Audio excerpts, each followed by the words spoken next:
जय गुरुदेव पंथ के प्रवर्तक श्री तुलसीदास जी के साथ भी वही घटना घटित हुई जो घटना सन 2014 में संत रामपाल जी के साथ घटित हुई।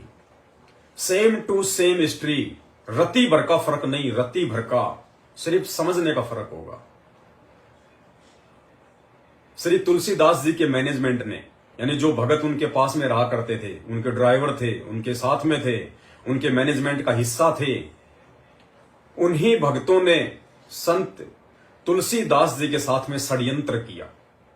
उनको जिंदा ही मार डाला संगत के सामने, जिंदा मारने की नौटंकी, संगत को मूर्ख बना दिया, संगत से करोड़ों में अरबों में उनके नाम पर, सेवा के नाम पर पैसा लूट लिया गया, जबरदस्ती उनको बीमार बना दिया गया, जबरदस्ती उनको हॉस्पिटल में लेके गए, उनको बीमार दिखाकर संगत से सेवा के नाम पे गुरुजी के स्वास्थ्य के लिए पैसा लिया गया। संत जी मना करते रहे कि मैं बीमार नहीं हूं, मुझे जबरदस्ती बीमार क्यों कर रहे हो आप। उन्होंने एक नहीं सुनी उनकी, क्योंकि जो व्यक्ति अपने गुरु को मानुस मान के चलता है उसके ऊपर काल हावी होता है। बहुत सारी घटनाएं सेम टू सेम संत रामपाल जी के साथ भी वही घटित हुआ। और इस घटना से जिन भगत भाई बहनों को थोड़ी बहुत भी शंका होगी कि मैनेजमेंट ऐसा नहीं कर सकता, गुरुजी का परिवार, उनका भाई ऐसा नहीं कर सकता, ये कोऑर्डिनेटर ऐसा नहीं कर सकते, आज उनकी बंद आंखों के पर्दे खुल जाएंगे, आज उनका मोतियाबिंद हट जाएगा। क्योंकि जो व्यक्ति गुरु को मानुस मानता है वो व्यक्ति गुरु के साथ काल प्रेरणा से कैसा भी छल बल कर सकता है। तो भाई और बहनों, आगे का समय बहुत विकट है, कदम कदम हमने फूक फूक के रखना है। और जैसा कि दास ने पहले भी बताया था, भविष्य वक्ता भी बता रहे हैं, आप और हम सभी भाई बहनों के पास में सच्चाई से जुड़ने का, सच्चाई से जुड़ने का, भगत बनने का, आगामी समय में परमात्मा के नजदीक रहने का, सेवा प्राप्त करने का यदि समय बचा है तो मात्र 4 से 5 महीने, मात्र 4 से 5 महीने, केवल अप्रैल 2024 तक का समय है कि हम एक सच्चे भगत के रूप में उभर के आ सकते हैं। हम सच्चाई से जुड़ सकते हैं, अपने तमाम कुकर्मों की परमात्मा से क्षमा याचना मांग के साध संगति से जुड़ सकते हैं, पुनः हम मर्यादाओं में आ सकते हैं, गुरु को भगवान मान के भक्ति पे लग सकते हैं। और आने वाले विनाशकारी समय में जब काल जाएगा और पीछे घटनाओं को जन्म देके जाएगा, तबाही मचा के जाएगा, वो तबाही चाहे प्राकृतिक आपदाओं की हो, विश्व युद्ध की हो, महामारियों की हो, अकाल की हो, सूखे की हो, उन विकट परिस्थितियों में हमारी रक्षा स्वयं धरती पर प्रकट कल की भगवान सतगुरु रामपाल जी भगवान करें। उसके लिए सच्चाई से जुड़ने का, साथ संगति से जुड़ने का, पुनः एक बार सच्चा भगत बनने का मौका केवल अप्रैल 2024 तक का है। अप्रैल के बाद में भगत तो बहुत जुड़ेंगे, बहुत आएंगे, बहुत जाएंगे, लेकिन जब सतयुग का समय शुरू हो जाएगा 2028 के बाद, जब कलयुग समाप्त होगा, सतयुग का नया उदय होगा, सवेरा होगा, बचने को तो बहुत बचेंगे, सारा विश्व नहीं मरने वाला। भविष्य मालिका के अनुसार सारे विश्व की 30 करोड़ या 60 करोड़ की आबादी रह जाएगी। तो ये आबादी भी थोड़ी नहीं होती है, 30 करोड़ और 60 करोड़ के आसपास आबादी भी थोड़ी नहीं होती है।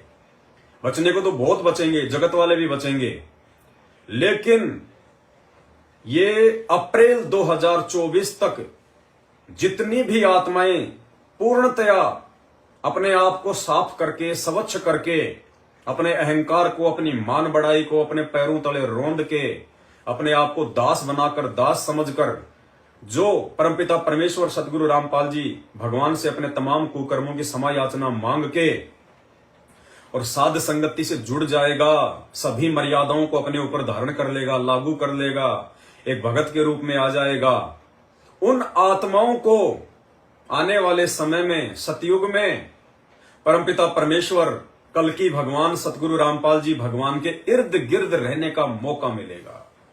उनको परमेश्वर की तरफ से विशेष सेवाएं दी जाएंगी, वो परमात्मा जी के साथ में रहा करेंगे। बाकी आत्माएं परमात्मा के साथ में नहीं रहेंगी, दर्शन भी दुर्लभ होंगे, 2 किलोमीटर 4 किलोमीटर दूर से, या फिर सोशल मीडिया पर या टीवी चैनलों पर ही दर्शन करो। जैसे आज उनके जेल में रहते सहते हम लोग साधना टीवी चैनल पर लास्ट में शंख की आवाज के साथ में उनके दर्शन करते हैं, आशीर्वाद प्राप्त करते हैं। बाकी आत्माओं के साथ में ऐसा होगा। और जो आत्माएं अप्रैल 2024 तक सात संगति से जुड़ जाएंगी, उन्हीं आत्माओं के परमात्मा आने वाले समय में विशेष मेहर बख्शेगा। वो परमेश्वर की विशेष आत्माओं में गिनी जाएंगी। और उसके लिए देखो परमात्मा ने शुरुआत भी कर दी है, तो मालिक की मर्जी है, प्रेरणा वो करता है। दास ने व्हाट्सएप पर जितने भी मेरे ग्रुप थे सैकड़ों, सभी मैंने डिलीट कर दिए, सबसे मैं लेफ्ट हो गया। मेरे पास यदि व्हाट्सएप पर कोई अगर ग्रुप है तो केवल एक ग्रुप है, और वो ग्रुप दास ने अभी 4-5 दिन पहले ही बनाया है, पवन दास पर्सनल ग्रुप। उस ग्रुप में केवल मैं अकेला एडमिन हूं, और आने वाले समय में यदि उसमें दूसरा कोई एडमिन होगा तो हम परमपिता परमेश्वर जी के लिए जो आईफोन लेके आए हैं, जो सिम परमपिता परमेश्वर जी के मोबाइल में है, तो गुरुदेव भगवान को ही उस ग्रुप का एडमिन बनाया जाएगा। और गुरुदेव भगवान जब एडमिन बनेंगे तो उस पे सात संगति का लोगो नहीं होगा, केवल परमात्मा जी की फोटो होगी। यही नीले वाली फोटो जो आप जी पीछे देख रहे हैं, ये बेड वाली, तो केवल 2 ही एडमिन रहेंगे, तीसरा एडमिन नहीं रहेगा।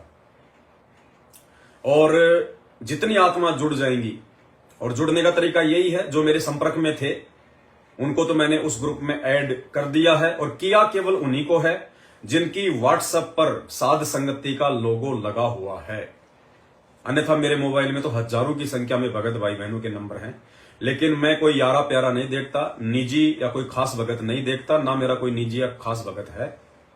जिसकी व्हाट्सएप पर सात संगति का लोगो लगा हुआ है, दास ने केवल उन्हीं को जोड़ा है, आने वाले समय में भी उन्हीं को जोड़ेगा। इस ग्रुप में अभी तक तकरीबन 800 के आसपास आत्माएं जो है वो जुड़ चुकी हैं। सभी की व्हाट्सएप डीपी पर आपको सात संगति का ही लोगो मिलेगा, और यदि किसी की डीपी से सात संगति का लोगो हटा हुआ दिखाई दिया तो उसको ग्रुप से रिमूव कर दिया जाएगा। दूसरा, मोबाइल को संभाल के रखा करो, अपने बच्चों को या ऐसे वैसे व्यक्ति को मत दिया करो। बहुत सारे भगत भाई बहन लेफ्ट हो जाते हैं, बच्चे उनके जो है ग्रुप को लेफ्ट कर देते हैं, छेड़छाड़ी कर देते हैं। तो भैया दास के पास इतना समय नहीं है कि बार बार आप मेरे को बोलो भगत जी मुझे जोड़ना, मेरा मोबाइल खराब हो गया था, भगत जी मेरे बच्चे ने मोबाइल ले लिया, मैं लेफ्ट हो गया, मुझे फिर से जोड़ो। भाई दास के पास इतना समय नहीं है, दास नहीं जोड़ पाएगा। जो लेफ्ट हो गया सो हो गया, इसलिए अपने मोबाइल को लॉक लगा के रखो, अपने छोटे बच्चों को मोबाइल ना दिया करो।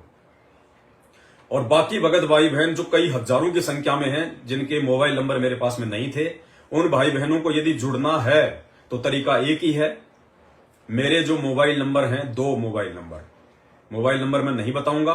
जिन जिन भाई बहनों के पास मेरे मोबाइल नंबर हैं नहीं है तो सात संगत वालों से पूछ सकते हैं। तो जिन जिन भाई बहनों के पास मोबाइल नंबर हैं तो भैया वो पहले अपनी व्हाट्सएप पर सात संगति का लोगो लगा लें। उसके बाद में मेरे उन मोबाइल नंबर पर किसी भी एक नंबर पर आप मेरे को व्हाट्सएप करें और उसमें लिखें कि भगत जी हमें भी व्हाट्सएप के साथ संगति वाले ग्रुप में जोड़ दीजिए, तो दास आपको जोड़ेगा। दूसरा कोई तरीका नहीं है।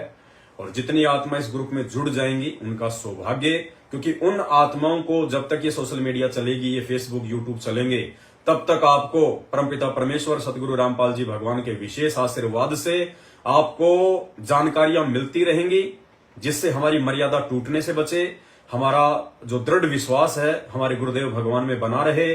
और आने वाला जो विनाशकारी समय है, जो तांडव मचेगा, जो परिस्थितियां विकराल रूप लेंगी, हैं तो हम सब जीव ही, ये पांचों विकार और 3 गुण हम सब के अंदर हैं। परिस्थितियां उस समय हमको भी डगमग करेंगी। ऐसी बात नहीं है कि हम भगत बन गए तो हमारे कोई असर ही नहीं पड़ेगा। अगर भगत के बराबर में किसी का घर है और उसमें यदि आग लग जाए तो ठीक है, परमात्मा भगत की रक्षा करेगा, लेकिन ये शंका तो रहती है कि कहीं आग इधर ना आ जाए। परेशान तो वो भगत भी होगा, थोड़ा बहुत भय तो उसको भी होगा। तो विशेष तौर पर तो दुखी वो होंगे जो मांसाहारी हैं, जो शराबी हैं, जो कबाबी हैं, जो अधर्मी हैं, जो पापी हैं, जो सच्चाई और नेक रास्ते पर नहीं आ रहे हैं, जो भक्ति भाव में नहीं है। विशेष तौर पर तो आपत्तियां उन आत्माओं को झेलनी पड़ेंगी। लेकिन जब इस प्रकार का घोर तांडव मचेगा, हाहाकार मचेगा, तो भाई जाहिर सी बात है थोड़ा बहुत डर भय हमारे अंदर भी पैदा होगा। तो वो डर और भय हमें तोड़ ना सके, हमें परमात्मा से डगमग ना कर सके, हमारी मर्यादा ना तोड़वा सके, हम भक्ति मार्ग से नीचे ना उतर जाएं, इसके लिए दास केवल उसी ग्रुप में आत्माओं को संदेश देता रहेगा। ऑडियो के माध्यम से, वीडियो के माध्यम से, लाइव के माध्यम से जानकारी आप तक पहुंचती रहेगी। और भी छोटी छोटी घटनाएं जो आपका विश्वास बढ़ाएंगी, जैसे दास उस ग्रुप में बहुत सारे छोटे छोटे वीडियो भेजता है जो भगत भाई बहनों के विश्वास को मजबूत करती हैं। और यही तरीका है, इसी तरीके से परमात्मा हम आत्माओं को सतयुग में प्रवेश करवाएंगे।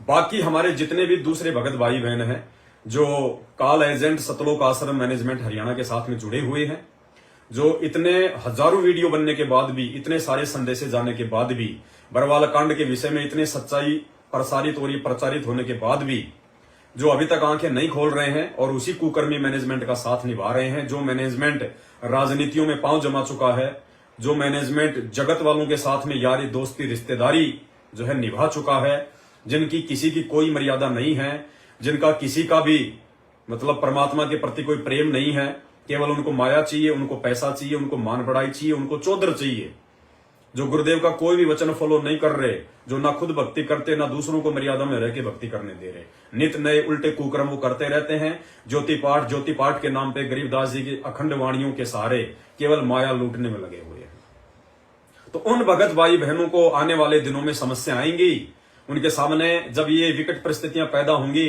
तो वो विश्वस्त नहीं हो पाएंगे, वो डामाडोल हो जाएंगे, वो डगमग हो जाएंगे। वो क्यों? क्योंकि उन्होंने अपने आप को सतगुरु से नहीं जोड़ा, अपने आप को मर्यादाओं में नहीं ढाला, वो साथ संगति से नहीं जुड़ पाए। तो आप और हमारा ये सौभाग्य है। और आज का वीडियो बरवाला कांड की सच्चाई को लेके है। सारी बातें आपको सबूतों के साथ में दिखाऊंगा, सारी घटनाओं के आपको जो है वो प्रमाण दिए जाएंगे और आपको मानने पे मजबूर होना पड़ेगा कि वास्तव में सतगुरु रामपाल जी भगवान पूर्ण परमात्मा है, परमेश्वर हैं। कोई माइका लाल इनका बाड़ बाका नहीं कर सकता इनका, लेकिन परमात्मा जब धरती पर आता है, जब वो संत रूप में आता है, प्रकट होता है, तो परमात्मा लीला तो एक आम व्यक्ति की करते हैं, एक आम मानुष की लीला करते हैं। और जो काल प्रेरित आत्माएं होती हैं उनको मानुष समझकर उनके साथ एक मनुष्य जैसा ही बर्ताव करती हैं, वो गुरु को भगवान नहीं मान पाती। इसीलिए आदरणीय गरीबदास जी महाराज जी ने अपनी वाणी के माध्यम से हमें बार बार चेताया है कि गुरु को मानुष जो गिने और करे चरणा अमृत को पान, ते नर नरक में जाएंगे, जन्म जन्म बने समान। वो कुत्ते बनेंगे वो जो गुरु जी का सुबह सुबह चरणामृत भी पीते हैं देखा देखी, और जो गुरु जी को मानुष मानते हैं। कबीरा ते नर अंध हैं जो गुरु को कहते, और वो भी मानुष की श्रेणी में। तो ये सारे के सारे जो कर्म हैं ये उन आश्रमों में किए जा रहे हैं गुरु को मानुष मानकर। तो आने वाले समय में उनको बहुत बड़ा खामियाजा भुगतना पड़ेगा।